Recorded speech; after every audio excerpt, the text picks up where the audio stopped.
folks, and welcome back to another Friday Night Spotlight brought to you by Jones Ford Buick GMC, your hometown dealer for more than 50 years. We are officially full on in playoff mode here at Pinal Central. Unfortunately for us, we only have two teams this week. Everybody else, unfortunately, did not make the cut. And going off of that, we really do have to point out one game here, and that was last week's game between Combs and Arcadia. Combs was so close to making it. Unfortunately, one call did not go their way. A big call in the end in overtime, and that is why Combs is not in this mix. So looking at the two teams that we do have, we got to start off with number 7, Apache Junction, hosting number 10, Prescott. David, what are you looking for in this game?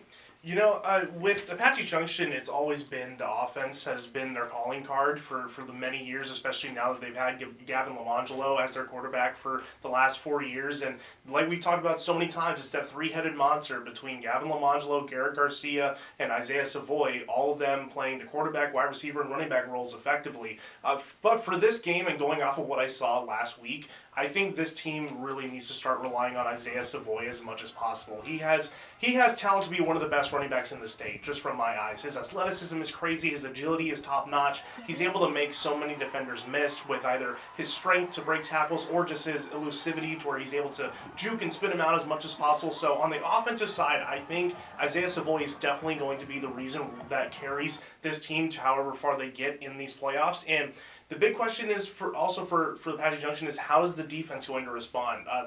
We've seen the last couple of weeks a lot of teams can run on this team. Their run defense has not been where they want it to be. They've definitely made strides toward making their defense stronger as much as possible. So it's just really going to depend on how they're able to kind of counteract the Prescott Badgers offense. A lot of these teams that are from the northern Arizona levels love to run the ball, especially. They're a really big running team. So I think that's going to be more the same. And Apache Junction has to be on top of their run defense if they want to keep moving forward, because a lot of these teams are going to see these weaknesses that they have on the run defense, and they're going to try to capitalize as much as possible. So the run defense has to be top-notch, and on the offensive side, I think Isaiah Savoy is definitely going to be someone to carry them. And even if he's not doing so well, they still have huge weapons in Gavin Lamangelo, who is a running quarterback and one of the best in the state, and has a great arm as well. A good wide receiver core that has been built around Garrett Garcia, so it's not just a solo project for him in the passing game. So it's really going to come down to everyone clicking all at once and being able to kind of be that team that we've seen as one of the best in the county so far this year, and I think they still have the potential to do it. So everything has to go right for them, and I think this first round is definitely going to be a win for them, but it just has to depend on how this team comes out. And the real question is, if they're able to move on, how much further can they go? The only team that really can beat Apache Junction sometimes is themselves. And if they're able to kind of limit those mental mistakes and mental errors, they're going to be fine, and they're going to have a good postseason. But we'll just have to see how this one plays out. But those key factors are going to definitely play a huge role in this week going up against the Prescott Badgers. So David mentioned potentially moving on, and I have to point this out here. In the last 5 years, Apache Junction has been in the playoffs 4 times. Those 4 times they have had the first round exit. Is this the year when they finally get the job done and move on to the next round? That's the biggest question for me here is, last year we were there. We saw it. They played Kingman Lee Williams. Kingman Lee Williams came in with a fantastic defensive plan. They completely shut down Lamangelo and Gary Garcia. And, the prospectors didn't really have an answer. Like David mentioned it, this year they've been relying a little more, or, depending a little more on Isaiah Savoy. And as David mentioned it, this is going to be a key here. Looking at the Badgers, David mentioned they're a big running game, but also we got to point out their quarterback in Jackson Rice, over 1,100 passing yards, 8 touchdowns and 5 interceptions. His go-to receiver is Jake Hilton, 690 receiving yards, 5 touchdowns. And then just looking at these guys defensively, Cody Hanna, Landon Francis, over 70 tackles. Both of them have combined for 23 of those tackles are for a loss. And then continuing on with Francis, he has 7.5 sacks for 68 yards. And as a team, the Badgers have 19 sacks for 181 yards. So we know this team can put pressure on the quarterback, and we've seen it this year. When Gavin Lamangelo is pressured, things kind of start to unravel for the prospectors. So this is going to be key here for them.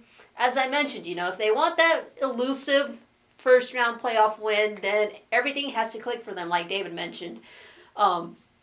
Moving on to our next game, and that is number 4, Poston Butte. Also at home, they are hosting number 13, Lake Havasu. David, what about this game? Well, going into this game, the Broncos had a really tough schedule for their last 2 games. They faced the number 1 seed ALA Gilbert North and the number 2 seed Snowflake, and those 2 games kind of were a little bit tough for them. But in that last game where they faced Gilbert North, they were only lost by a touchdown. So I think this Poston Butte team is able to compete with anybody if they're playing at their highest level, and they definitely have the potential to do that.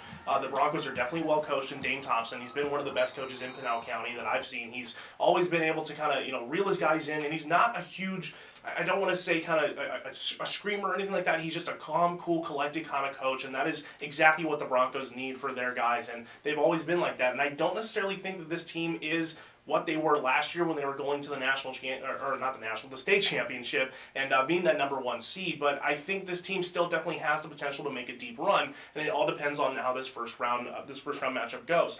Gavin Thrower, like we've talked about many times, has definitely taken over that lead running back role. The running back room has always been loaded for Poston Butte. They've always had great guys who are able to run the ball, and he's definitely no slouch in that either. He's been able to kind of be the guy that they need him to be because they love to run that run-heavy offense, and the defense needs to kind of pick it up a little bit. They've had some struggles in the past. They were able to kind of hold a very tough Gilbert North team to only 28 points, but at the same time, if their defense is struggling, the offense has to pick up that much more. It needs to be a balancing act. There needs to be just as much offense as there is defense for this team to be able to succeed, and if they're able to do that, they're going to do great. But another big question for me is going to be Mason Lloyd at quarterback. He's only a sophomore, and he's kind of taken over a big role that Drew Dalmasio played last year as a senior, but right now it's going to be interesting to see how he responds to playoff matchups, and because playoffs is a whole different beast. So he's definitely going to have to kind of hold his own and kind of stick up a little bit more than he usually is and be more of a vocal leader. But I think this Poston Butte team is definitely strong and is definitely worthy of having a deep postseason run. I think they can do that. So just kind of come down to what happens on Friday night. All right, so plot twist here. I kind of disagree with David on some points. For me, Poston Butte's defense is their forte. Like David mentioned it, pretty much their whole region has been made up of playoff contenders. Looking at their games, against Snowflake, they only allowed 28 points. Marcos Deniza, they won that game, only allowed 7. They also beat AJ, just allowed 14 points. And another loss was to Phoenix St. Mary's, where they allowed 27 points. So overall, with all these playoff contenders, the Broncos haven't allowed more than 28 points. That's saying a lot, given how, when you look back at all their opponents, how they've been able to blow out other teams, and they haven't been able to do that with Poston Butte. Last week, the case was the defense did give them the opportunity to win the game against the top-seeded ALA Gilbert North. However, their offense has been kind of a mixture of a lackadaisical effort as well as injuries. Injuries have played a big part against the Broncos. David mentioned Gavin Thrower. Looking at him last week, yes, he did put up semi-normal numbers to what we've seen all season long, but he's not 100%, and that's a big key here because he is their go-to guy. Aiden Contreras has slowly started to carry more of that load, but unfortunately, he is no Gavin Thrower. Looking at other guys, like David mentioned it in quarterback, sophomore Mason Lloyd. This is just his 3rd or 4th game stepping in after their starting quarterback in Max Larson went out with a broken ankle. He is done for the season. And a bright side here is that last year, Lloyd did have a bit of playoff experience. There was one game where Drew Dalmasio was out that Lloyd had to come in and, play that starting quarterback role. So he does have that experience. However, it's not a lot. And like David mentioned, it's key here. This is the big time, and you can't, expect to do, the bare minimum or just enough and expect to win because, hey, you're not going to move on and your season is going to end. Looking at Lake Havasu, we really have to talk about their defense. Guys like Evan Smith, Brock Cross, and Justin Taylor all have 3 interceptions. And as a team, 11 sacks for 94 yards. So we know what Lake Havasu's defense can do, and that's pretty much everything in all facets. Poston Butte tries to throw the ball. Hey, we have these 3 guys here who are going to be looking to make them pay. And then they also are able to put pressure on the backfield. David, is there anything else you want to add overall? For Apache Junction, I want to go back to them just a little bit. This is the year for them. Like you talked about many times, they've been in the playoffs the last 4 or 5 seasons, and they've not able to kind of get over that first round hump. But this is the year to do it. Gavin Lamangelo is a senior this year, so this is definitely his time to kind of show that he can lead a team to a deep playoff run. And if this isn't going to be the year to do it, I don't know when the year is going to come next, because this team is definitely loaded with talent. They have all the potential in the world. They just have to kind of capitalize them as much as they can. I'm hoping for the best, but we'll see what happens throughout the rest of the playoff year, and we'll hope that they can kind of get over that hump of that first round playoffs. I think if they're able to do that, they can set themselves up for a decent playoff run throughout the rest of the season. All right, and real quickly, both of these games will be played Friday at 7 p.m. The local Pinal County teams are the home teams. And as always, be sure to tune in to Pinal Central for your playoff coverage and checking out how these two teams did.